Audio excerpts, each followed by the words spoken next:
কখনো কি ভেবে দেখেছেন শান্তিতে নোবেল বিজয়ী এবং আন্তর্জাতিকভাবে পরিচিত পাওয়া ডক্টর মোহাম্মদ ইউনূসের নেতৃত্বাধীন অন্তর্বর্তীকালীন সরকার আসলে কি ব্যর্থ হয়েছে বা কতটুকু সফল হয়েছে?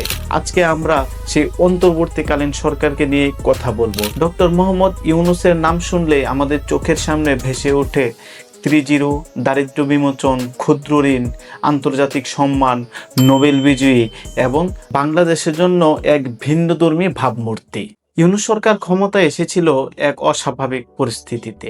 সারা দেশে রাজনৈতিক অস্থিরতা, প্রশাসনিক অনিশ্চয়তা, অর্থনৈতিক মন্দাভাব, সারা দেশে আইন শৃঙ্খলা বাহিনীর তীব্র অবনতি, এমনকি আইন শৃঙ্খলা বাহিনীর চেইন অফ কমান্ড ভেঙে পড়া সহ সারা দেশে এক টালমাটাল পরিস্থিতিতে ইউনূস সরকার ক্ষমতায় এসেছিল।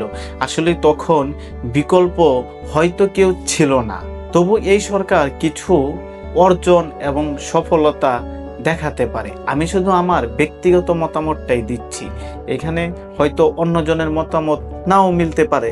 যেমন ইউনূস সরকারের সময় রাষ্ট্র পুরোপুরি ভেঙে পড়েনি।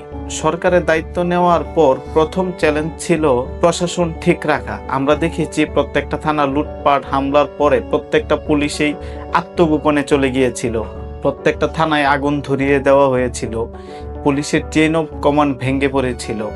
সেই সব সামলে প্রশাসনকে সচল রাখা খুব কঠিন একটা ব্যাপার। তবু ব্যাংক, সরকারি অফিস, আন্তর্জাতিকভাবে অর্থনৈতিক সচল রাখার জন্য যা করার প্রয়োজন ছিল, আমার মনে হয় ইউনূস সরকার অনেকটাই করতে পেরেছে। সামলে দেওয়ার মতোই ইউনূস সরকার করতে পেরেছে। দ্বিতীয়ত, আন্তর্জাতিক গ্রহণযোগ্যতা ধরে রাখা। দেখেন, একটা দেশ যখন বিপ্লব বলি আর অভ্যুত্থান বলি, এর পরবর্তীতে সময়ে আন্তর্জাতিকভাবে যেই সরকারই আসুক, তত্ত্বাবধায়ক সরকারই আসুক আর অন্তর্বর্তীকালীন সরকারই আসুক, আন্তর্জাতিকভাবে গ্রহণযোগ্যতা ধরে রাখার মতো পরিস্থিতি তখন আসলে থাকে না এবং আন্তর্জাতিক গ্রহণযোগ্যতা ধরে রাখা কঠিন হয়ে যায়। ডক্টর মোহাম্মদ ইউনূসের ব্যক্তিগত এবং তার ইমেজ আন্তর্জাতিকভাবে কিন্তু অনেকটাই ক্লিন।